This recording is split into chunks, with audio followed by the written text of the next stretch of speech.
그 전주에는 우리 조국 대한민국에서 물난리가 많이 나가지고 여러 사람들이 또 이렇게 사망도 하고 많은 이재민도 생겨서 많은 좀 마음이 좀 우울하고 그랬습니다. 그리고 지난 주간에는 호주와 뉴질랜드에서 개최되는 여자 월드컵 축구 대회가 있었는데 우리 조국 대한민국도 떨어지고 뉴질랜드도 떨어졌죠.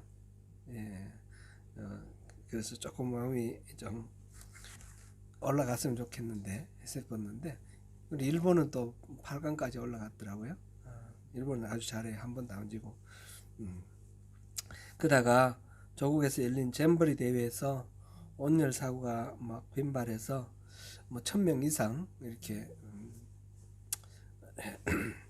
아파서 이렇게 문제가 되었는 가운데서 미국, 영국, 싱가포르가 철수했고 벨기에도 철수한다 그러고 그런 소식이 들립니다. 정말 섭섭하고 답답한 이런 소식들이 우리를 힘들게 만듭니다.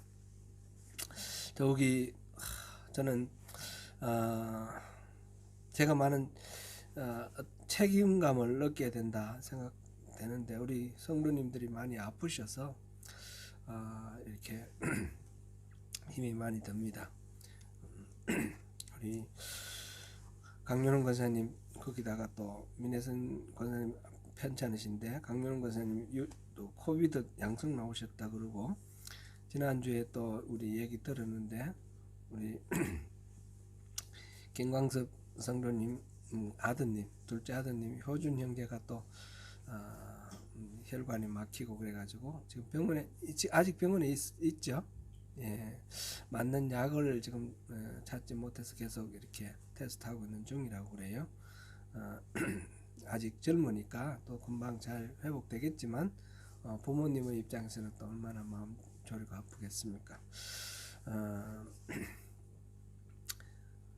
지난 고전주에는 남인숙 성도님이 코비드 양성 나왔었는데 아직도 이렇게 또 회복 중에 계시고 김민식 집사님도 계속 편찮으시고 홍금여 권사님도 허리 아프셔서 또 이렇게 예배도 못 오시고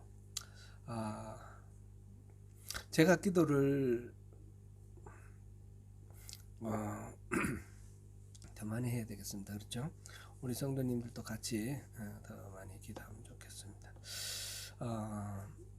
이렇게 기도했을 때에 뭐 우리가 원하는 대로 구하는 대로 잘 안 되면 많이 아프고 답답하고 힘들고 그런 건 사실인데 또 우리 신앙이라는 것은 그렇게 우리가 원하는 대로 다 되는 그런 하나님만을 섬기는 건 아니니까 어렵고 힘든 가운데서 또 하나님과 함께 하는 그런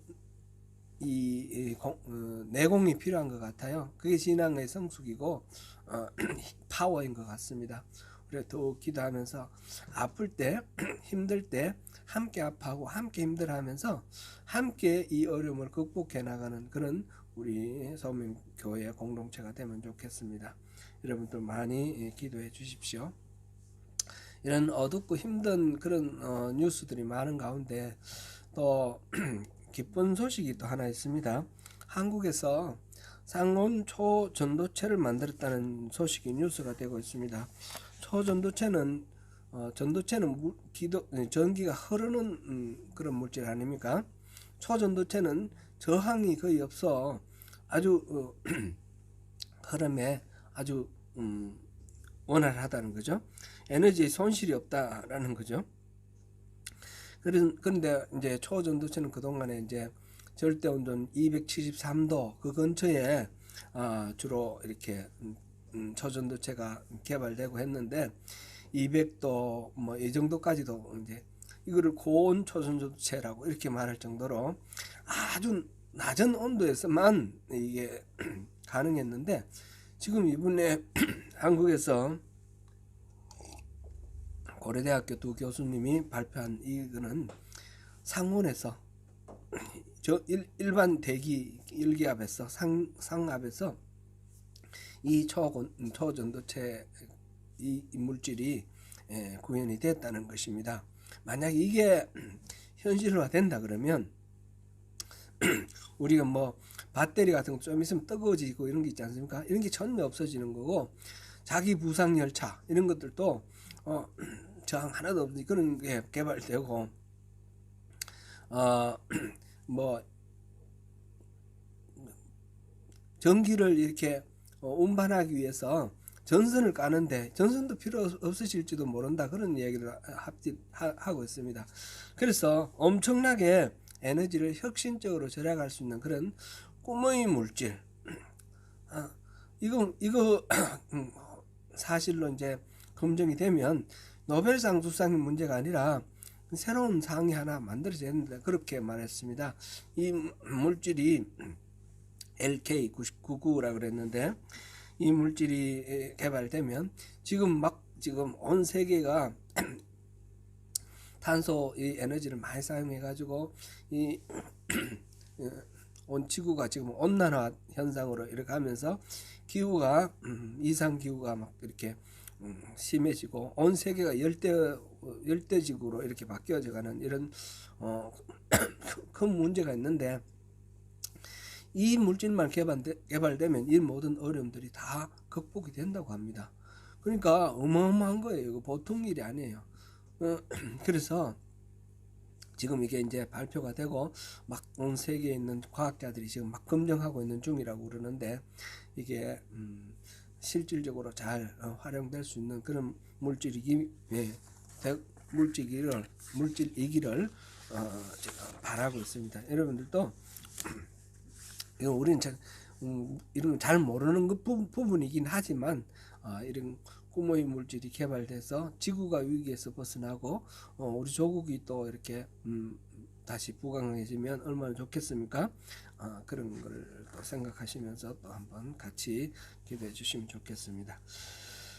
이제 말씀을 들어가서, 지난주에는 율법 가운데 가장 큰 계명이 뭐냐라는 그런 바리새인들의 질문에 대해서 예수님께서 하신 말씀이었습니다. 내 마음을 다하고 목숨을 다하고 뜻을 다하여 주 너희 하나님을 사랑하라 하셨으니, 이는 크고 첫째 되는 계명이요 둘째도 이와 같으니 내 이웃을 내 자신과 같이 사랑하라. 그리고 이 두 계명이 온 율법과 선지자의 강령이다, 그렇게 예수님께서 말씀하셨습니다. 강령이라는 말은 우리 투망의 그 손잡이 되는 그 줄처럼 하나 당기면 전체 다 끌려오듯이, 모든 이 613가지라고 이렇게 이 바리새인들이 분류해 놨던 그 많은 율법들, 혹은 그보다 더 이상 모든 인간사의 모든 이치가 이 두 가지 그 계명 속에 다 포함되어 있다는 것입니다. 하나님을 우리가 전심을 다하여 하나님을 사랑하고, 마음을 다하고 목숨을 다하고 뜻을 다하고 힘을 다하여 사랑하는 것이고, 이웃을 내 자신처럼 그렇게 사랑하면, 그러면 모든 기독교에서 가르치는 모든 그 가르침들이 다 구현이 된다는 겁니다. 현실 속에 그런 말씀을 하셨습니다. 바리새인들이 아직 그 자리에 머물러 있을 때 예수님께서 새로운 질문을 던집니다. 너희는 그리스도에 대해서 어떻게 생각하느냐? 그리스도는 다윗의 자손이냐? 이렇게 누구의 자손이냐? 이렇게 물어봅니다. 오늘은 이 예수님의 이 질문에 대해서 바리새인이 대답하는, 다윗의 자손이죠, 이렇게 대답하는 그 질문과 대답, 그리고 예수님께서 거기에 대한 반론, 이렇게 하시는 이 말씀을 중심으로 해서 오늘 그리스도가 누구신가, 거기에 대해서 우리 한번 같이 알아보도록 하겠습니다. 그리스도에 대해서 어떻게 생각하는지 물으신 이 질문은 유대인 지도층들의 유대인 지도층들과 예수님 사이에 일어났던 공식적인 이 논쟁들이 있지 않습니까? 논쟁들이 처음 시작했던 말이 무엇이었습니까? 예수님께서 성전에서 가르치시고 병자들을 고치시고 이렇게 하실 때에, 그리고 성전을 또 이렇게 뒤엎으셨죠. 그런 걸 보고 제사장들과 또 유대인 장로들이 예수님께 무슨 권위로 이런 일을 행하느냐, 이렇게 질문을 했었습니다. 예수님에 대해서 무슨 권위를 가졌느냐, 그 질문에 대한 지금 예수님의 결론이라고도 할 수 있고 반격이라도 할 수 있겠습니다. 마태복음 21장부터 시작해서 지금 예수님께서 예루살렘에 나귀를 타고 입성하신 그 장면부터 시작해서 이제 예수님이 이 땅에 임하시면서 오시면서부터 이 땅에서 시작되었던 하나님 나라와 기존에 있던 세상의 나라, 아담이 범죄하고 난 후에 하나님으로부터 반영하여 이 땅에 있었던 악의 나라, 이 악의 나라와 예수님이 오셔서 새롭게 이제 구현해 나가는 하나님 나라가 이제 충돌을 합니다. 말하자면 전쟁이 일어나는 겁니다. 하나님 나라, 예수님께서 예루살렘에 들어가시는 그 장면을 예루살렘 하나님 나라의 하나님 왕 예수님의 출정식이다. 제가 그렇게 표현을 했습니다. 출정식, 그렇게 나가서 전쟁을 이제 시작하는 겁니다. 그래서 성전에서 성전을 뒤엎는 것부터 시작해서 본격적으로 전쟁이 일어나는데 총칼로 싸우는 그런 전쟁이 아니라 지금 이런 말씀과 또 이런 능력으로 싸우는 그런 전쟁입니다. 예루살렘에서 여러 가지 형태의 전쟁이 일어나는 가운데서 논쟁이 크게 나눠서 세 개의 논쟁이 있었죠. 첫 번째는 예수님의 권위가 어디서 오느냐라는 거. 두 번째는 가이사에게 세금을 내야 되느냐 말아야 되느냐. 그 다음에 세 번째는 부활이 있느냐라는 그런 거였어요. 거기에 대해서 예수님께서 이렇게 조목조목 말씀을 하시고, 그 다음에 이제 더 이상 논쟁이 안 되는 거예요. 안 되는 데서 예수님께서 가르치신 게 가장 큰 계명이 뭐냐 이렇게 했고요. 이제 이 모든 논쟁의 결론으로서 예수님께서 지금 그리스도에 대해서 어떻게 생각하느냐 이렇게 말씀을 하시는 것입니다. 이 말씀, 예수님께서 그리스도에 대해서 물어보시는 이유는 이 유대인 지도자들이 생각하고 있는 그리스도에 대한 관념이 잘못되었기 때문에 예수님이 등장하셨을 때 여기에 저항을 하고, 또 예수님에 대해서 어떻게 하면 예수님의 행동을 저지를 할 수 있을까, 잡아 죽일까, 뭐 이런 생각을 하게 되는 이유가 바로 그리스도에 대한 개념이 잘못되어 있기 때문에 예수님을 지금 공격하는 거다. 예수님은 그렇게 파악을 하시고 그걸 아시고 그리스도에 대해서 다시 생각하게 하시기 위해서 이 질문을 하신 것입니다. 여러분들은 그리스도를 어떻게 생각하십니까? 누구의 자손입니까? 이렇게 물어봤습니다. 그랬더니 이 바리새인들은 당연한 듯이 다윗의 자손입니다. 그렇게 대답했습니다. 예수님은 그리스도는 다윗의 자손이라는 거 말 맞습니까? 맞지요? 이건 당연하죠. 예, 이거는 성경에도 여러 번 예언되어 있습니다. 그리스도라는 말, 이건 헬란 말이고 히브리 말로는 메시아인데, 메시아가 다윗의 자손 가운데 메시아가 온다는 것은 성경에 계속해서 예언되어 있던 바입니다. 시편이나 또는 여러 예언서에서 대표적으로 한 군데만 찾아보겠습니다. 당연한 내용이지만 예레미야 23장 5절 말씀입니다. 같이 읽어봅니다. 여호와의 말씀이니라. 보라, 때가 이르리니 내가 다윗에게 한 의로운 가지를 일으킬 것이라. 그가 왕이 되어 지혜롭게 다스리며 세상에서 정의와 공의를 행할 것이며. 아멘. 장차 오실 메시아가 다윗의 자손이라는 사실은 여기에서 이렇게 예언자들이 말했을 뿐만 아니라 예수님 스스로도 그것을 당연하게 받아들이셨습니다. 21장 15절 16절 이를 보면 예수님께서 입성할 때 다윗의 자손이라고 이렇게 말합니다. 마태복음 기자 마태는 이 마태복음 시작할 때 첫 번째 마태복음 1장 1절이 뭡니까? 아브라함과 다윗의 자손 예수 그리스도의 계보라, 이렇게 돼 있지 않습니까?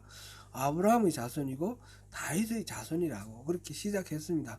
그 이후에 예수님께서 다윗의 자손이라는 말이 계속 언급되고 있었는데, 특별히 21장에 예루살렘에 올라갈 때 백성들이 예수님을 호산나 다윗의 자손이여 이렇게 불렀는데 예수님께서는 그거를 제지하지 않으셨습니다. 성전에서 제사장들이 왜 그걸 제재하지 않느냐라는 질문까지 할 정도로 그랬는데, 예수님께서는 다윗의 자손이다라는 말을 당연하게 자신에게 적용되는 그런 호칭으로 받아들이셨습니다. 그리고 이 다윗의 자손이라는 말은 단순히 혈통으로 다윗의 후손이다 이런 뜻이 아니라, 그 말 안에는 앞에서 예레미야가 말했듯이 왕이 된다라는 것, 그리고 공의로 다스릴 거다라는 것. 그러니까 메시아라는 말은 바로 왕, 제사장, 선지자가 기름 부음 받는다 그랬지 않습니까? 그런 기름 부음 받는 자다, 왕으로 오신다, 그런 의미인 것입니다. 그래서 예수님께서 이 유대인의 왕이라는 이 표현도 또 이렇게 받아들입니다. 예수님께서 빌라도 총독 앞에 끌려갔을 때 빌라도가 물어봅니다. 당신이 유대인의 왕입니까? 그랬더니 예수님께서 네 말이 옳다 이렇게 대답을 하십니다. 그리고 예수님이 십자가에 달려 죽으셨을 때 이 십자가 위에 이 죄목을 적어놓은 패가 이렇게 붙어 있는데 뭐라고 되어 있습니까? 이는 유대인의 왕 예수, 그렇게 되어 있습니다. 그죠? 유대인의 왕 예수. 유대인의 왕이라는, 그러니까 다윗의 자손이고 유대인의 왕이라는 거 예수님께서도 당연하게 받아들이셨습니다. 그런데 예수님께서는 시편 110편, 다윗이 성령의 감동이 되어서 지은 이 시, 여기에서 그리스도를 주라고 칭한 이 대목을 지적하면서 다윗의 자손이라고 그랬는데 다윗이 또 주라고 부르지 않았느냐, 그런데 어떻게 다윗의 자손이 될 수 있느냐, 이렇게 반문을 하시는 것입니다. 예수님은 다윗의 자손으로 오신 건 맞습니다. 동정녀 마리아에게서 성령으로 나셨지만 다윗의 혈통을 이은 요셉의 아내 마리아에게서 났다라는 것, 그리고 요셉의 그리고 예수님이 여기서 지금 어떻게 다윗의 자손이 되겠느냐, 이 말은 내가 동정녀에게서 낳기 때문에 다윗의 혈통 아니다 이렇게 말하려고 하시는 건 아닙니다. 그런 뜻은 전혀 아닙니다. 다만 예수님은 유대인들이 말하고 있는 지금 다윗의 아들, 다윗의 자손이라는 이 말이 뭔가 하나 빼먹고 있기 때문에 그것을 지금 지적해주고 하려는 것입니다. 말하자면 메시아의 개념에 대한 수정, 여기에 바르게 정착시켜 주려고 하시는 그런 말씀입니다. 유대인들이 다윗의 아들, 다윗의 자손이라 할 때는 이스라엘을 지금 정복하고 다스리고 있는 로마 제국, 이걸 물리치고 옛날 다윗 왕 때 주변 나라를 이렇게 정복하고 강한 나라를 만들어서 그들로부터 조공도 받고 그렇게 위세를 떨치던 그런 왕, 강력한 그런 왕이 오실 거다, 그런 왕이 바로 메시아다, 이렇게 기대를 하고 있었습니다. 근데 지금 예수님은 어떤 분입니까? 목수 출신이에요. 그리고 지금 이 예루살렘에 들어오실 때 백마를 타고 군대를 이끌고 이렇게 입성하신 것이 아니라 나귀를 타고, 이렇게 아주 새끼 나귀를 타고, 이렇게 보기에는 좀 초라해 보이고 능력, 파워 이런 거하고 상관없는 그런 모습으로 들어오셨습니다. 또 다윗의 자손으로 오실 메시아에 대해서는 예언서에 여러 가지가 있는데, 그 중에 대표적으로 이 메시아는 어디서 난다고 그랬습니까? 베들레헴에서 난다고 그랬습니다. 미가서 5장 2절에서 그렇게 베들레헴에서 난다고 그랬는데, 예수님은 사람들이 알기에 갈릴리 나사렛 출신입니다. 그러니까 갈릴리에서 무슨 메시아가 나올 거냐, 그건 예수님의 제자로 나중에 왔던 예수님의 제자들도 그런 식으로 처음에 의심을 했던 그런 경우도 있습니다. 그래서 예수님은 그런 식으로 다윗의 혈통 따지고 이것만 다 알지 못하면서 이런 걸 가지고 판단하면 안 된다.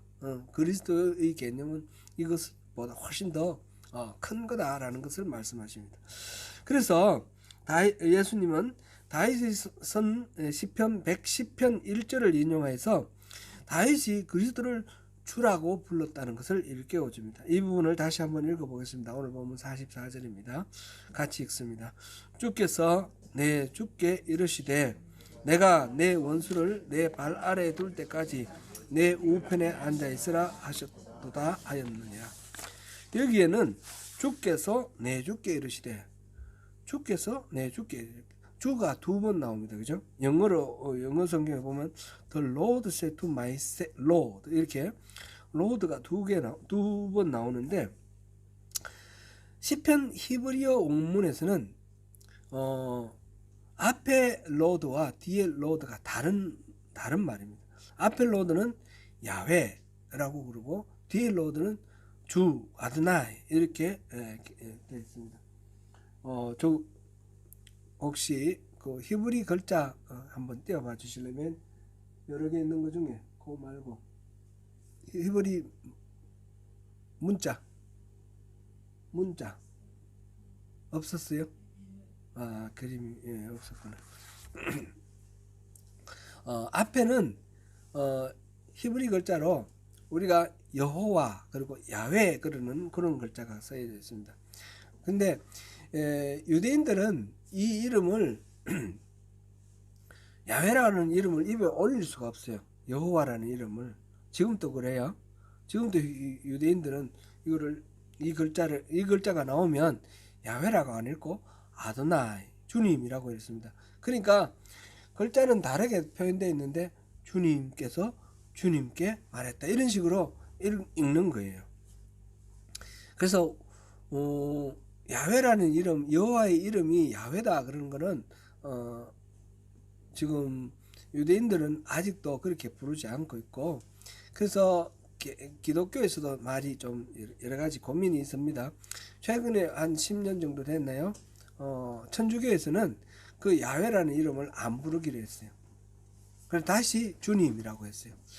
우리 한글 성경 번역 보면 세 번역이 있습니다. 세 번역에 보면 우리가 창세기 1장에서 보면 하나님 나오고 여호와 하나님 나오는데, 그 모든 것들에 그 여호와라는 말을 없습니다.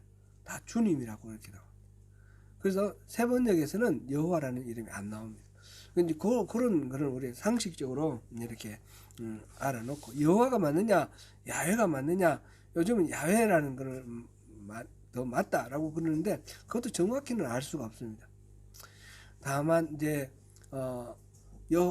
여호와라고 부르는 그런 발음은, 이 히브리 말은 모음이 없거든요. 자음만 있어요.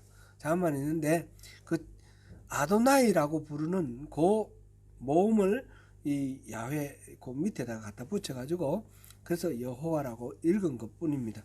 아무튼 그거는 이제 옆길로 지나간 거고, 옆길로 제가 한번 말씀드려 본 거고, 70인역 헬라어로 옮길 때부터 시작해서 요거는 큐리오스라는 말, 이게 이제 우리말로 주입니다. 주라고 번역을 했습니다. 그래서 주께서 내 주께서 주께 말했다. 앞에서 주께서는 누구를 말할까요? 여호와 하나님을 말하고, 뒤에 내 주께서는 누굴까요? 그리스도를 말합니다. 그리스도를, 그죠? 그래서 그리스도, 지금 다윗이 이 노래를 하고 있는 것은 메시아에 대한 이야기인데, 메시아는 다윗의 자손에게 온다 그랬는데 그 다윗의 자손 메시아에 대해서 얘기를 하면서 내 주라고 이렇게 부르는 겁니다. 이 주라는 말은, 이때 말하는 큐리오스 주라는 말은 신구약 성경에 보면 딱 하나님께만 부르는 호칭은 아닙니다. 종이 주인에게도 주님이라고 그렇게 불렀고요. 백성들이 왕에게도 주님이라고 불렀고요. 그리고 아내가 남편에게도 주님이라고 이렇게 불렀어요. 이런 식으로 주라는 것은 굉장히 높여서 부르던 그런 말이기도 하죠. 그 예수님께서 부활하셨을 때 여자들이 동산에 갔는데 어떤 사람이 나타나니까 동산지기인 줄 알고 주여 이렇게 부르잖아요. 동산지기인데 주라고 부르는 게 예수님이라고 부르는 게 아니고 그냥 이렇게 높여서 부르는 말이에요. 이런 식으로 주라는 말이 많이 있는데, 다윗이 누굽니까? 다윗은 그 당시에 다윗보다 더 높은 사람은 없어요. 모든 세상의 모든 사람들이 다 다윗 아래예요. 그런데 다윗이 나의 주여 이렇게 말할 때는 다윗이 누군가 높여서 부르는 말은 아니라는 건 확실한 겁니다. 그러면 이 주는 누굴까요? 바로 다윗은 하나님, 이 하나님께서 또 하나님의 아들 그리스도를 주라고 부르는 것이다 라는 것을 우리가 알 수가 있습니다.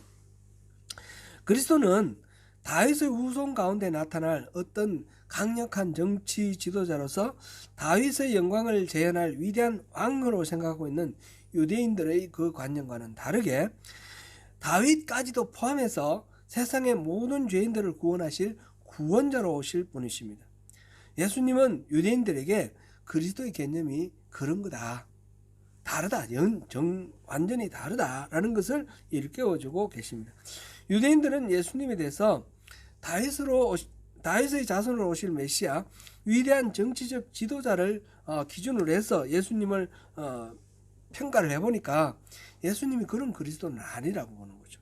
그래서 예수님을 거부하고 예수님의 권위를 인정하지 않고 예수님께 꼬투리를 잡고 시비를 겁니다.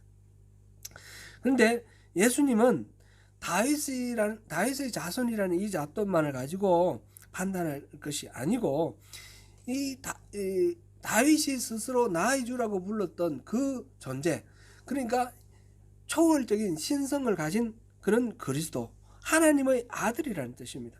하나님의 아들이라는 기준으로 예수님을 바라보아야 된다라는 것입니다. 이 말은 다시 다르게 표현을 하자면 예수님께서는 나는 그런 정치적 지도자 메시아가 아니라 하나님의 아들이다, 나는 진짜 그리스도다, 이렇게 지금 말하려고 하는 그런 것입니다. 바리새인들은 예수님의 이 말씀 앞에 어떻게 다윗이 자기 자손에게 주라고 말했냐, 그러니까 할 말이 없습니다. 반박할 말도 없고 어떻게 된지 물어볼 말도 없습니다. 더 이상 논쟁은 이것으로 끝납니다. 지금 21장에서부터 시작했던 논쟁은 여기서로 끝납니다. 그 다음부터는 예수님의 일방적인 말씀이 선포가 주어집니다.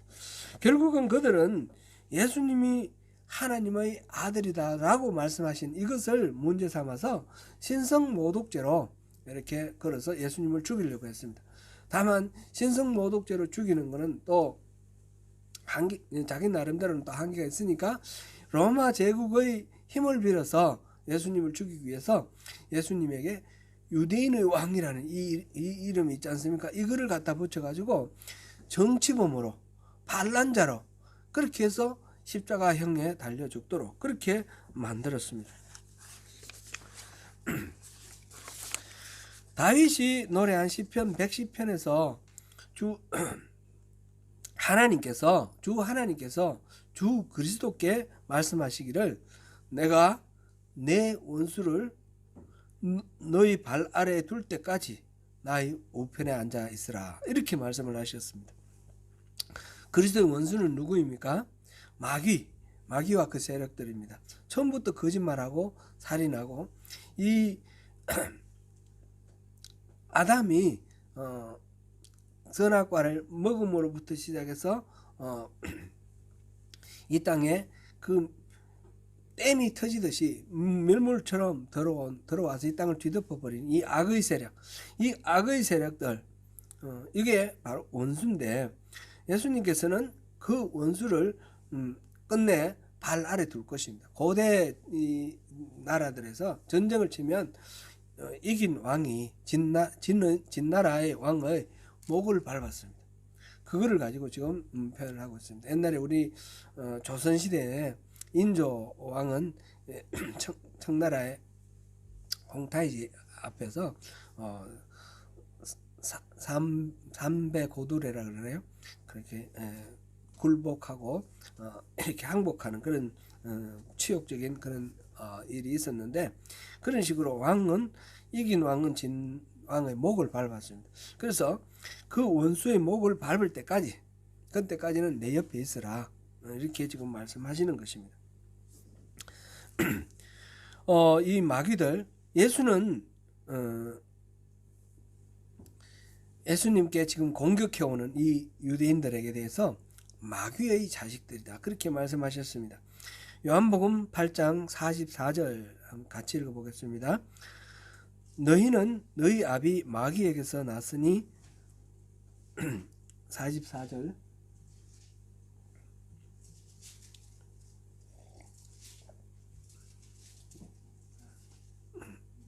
없어요. 요한복음 8장 44절 우리 찾아서 같이 읽어보겠습니다. 제가 읽겠습니다. 너희는 너희 아비 마귀에게서 났으니 너희 아비의 욕심대로 너희도 행하고자 하느니라. 그는 처음부터 살인한 자요 진리가 그 속에 없으므로 진리에 서지 못하고 거짓을 말할 때마다 제 것으로 말하나니 이는 그가 거짓말쟁이요 거짓의 아비가 되었음이라. 40절에 요한복음 8장 40절에 보니까 너희들이 나를 죽이려 한다 그런 말씀을 하셨어요. 이 예수님을 죽이려고 공격하는 이 사람들이 바로 마귀의 자식들입니다. 마귀는 이렇게 하나님의 통치를 거부하고 거기에 대해서 반대하면서 그 하나님 통치를 따르는 사람들을 방해하고 끌어당겨서 그 하나님 통치를 좌절시키고 무산시키는 그런 활동을 하는 존재가 바로 마귀입니다.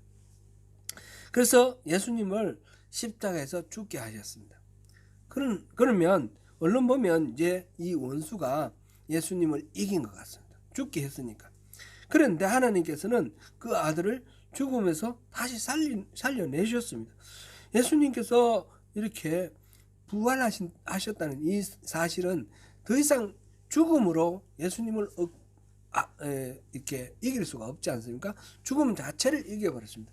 죄와 죽음을 무기로 하는 이 악의 세력을 결정적으로 이겨버리셨습니다. 그래서 예수님은 성천하시면서 하늘과 땅의 모든 권세를 가지시고 하나님의 우편에 그렇게 앉으시게 되었습니다. 히브리서 8장 1절을 보시겠습니다. 히브리서 8장 1절. 네, 같이 읽습니다. 지금 우리가 하는 말의 요점은 이러한 대제사장이 우리에게 있다는 것이라. 그는 하늘에서 지극히 크신 이의 보좌 우편에 앉으셨으니 우리의 모든 죄를 대속하는 그런 대제사장이 있다는 거죠. 그 대제사장이 바로 예수님이시고 하나님 보좌 우편에 앉아 계십니다. 이것이 성령의 감동을 받은 다윗이 본 그리스도의 모습입니다. 그래서 나의 주 이렇게 말했습니다. 오늘은 본문에서 몇 가지를 확인합니다. 먼저 예수님은 성경에서 예언된 대로 다윗의 자손으로 이 땅에 오셨습니다. 두 번째로 예수님은 다윗의 주님으로, 다윗의 주로 곧 하나님의 아들로 오셨습니다. 우리 주 그리스도는 유대인이 바라던 대로 로마 제국을 물리치고 유다의 독립을 쟁취하게 할 이스라엘의 민족적 지도자, 정치적 군사적 지도자로 오신 것이 아니라 온 인류를 죄에서 건져내시고 대속하시고 구원을 얻게 하시려고 오신 온 인류의 구세주이십니다. 우리 주님 예수님은 대제사장으로서 하나님 보좌 우편에 앉으셔서 성소와 참 장막을 섬기십니다. 그러므로 우리는 언제든지 하나님 보좌 우편에 앉으신 예수님을 바라보면 이 모든 것들이 해결됩니다. 히브리서 12장 2절 같이 읽어보겠습니다. 믿음의 주여 또 온전하게 하시는 이인 예수를 바라보자. 그는 그 앞에 있는 기쁨을 위하여 십자가를 참으사 부끄러움을 개치 아니하시더니 하나님 보좌 우편에 앉으셨느니라. 근데 하나님이 앉아 계시는 그 성소, 하나님의 보좌가 만약 우리 마음 속에 있다면, 우리 마음이 하나님이 거하시는 성소가 된다면, 그러면 하나님도 여기 계시고 예수님도 여기 계시고 성령님도 여기 계시는 겁니다. 성도 여러분, 다윗의 자손이면서 동시에 다윗의 주로 오신 예수님, 왕 되시고 선지자 되시며 주인 되시는 예수님을 찬양하면서 우리가 살아가야겠습니다. 매일의 삶 속에서 하나님 보좌 우편에 앉으신 하나님이 우리를 보시며 초대하고 계십니다. 하나님 보좌 우편에 계신 그리스도를 바라보며 우리는 긍휼하심을 받고 때를 따라 돕는 은혜를 얻기 위하여 은혜의 보좌 앞에 담대히 나아가야 합니다. 그런 가운데서 우리와 함께 하시는 주님으로 인해서 주님이 주시는 그 하늘에 속한 신령한 복을 나날이 누리며 사시는 복된 하나님 백성 되시기를 축원합니다. 기도하겠습니다. 은혜로우신 하나님, 그리스도가 누구신가 보았습니다. 그리스도는 다윗의 자손으로 오신 분이시고 그리스도는 다윗의 주가 되십니다. 그런데 그 그리스도께서 하나님 보좌 우편에 계시면서 지금도 우리와 동행하십니다. 하나님, 우리가 이 그리스도를 바로 알고 이 그리스도와 함께하는 삶 속에서 우리 세상 풍파, 모든 환경이나 고난이나 모든 것들을 넉넉히 이겨내며 주님이 주시는 평강과 기쁨을 누리며 살아가는 하나님 나라 백성 되기를 원합니다. 주님 그렇게 우리를 인도하여 주옵소서. 예수님 이름으로 기도드립니다. 아멘.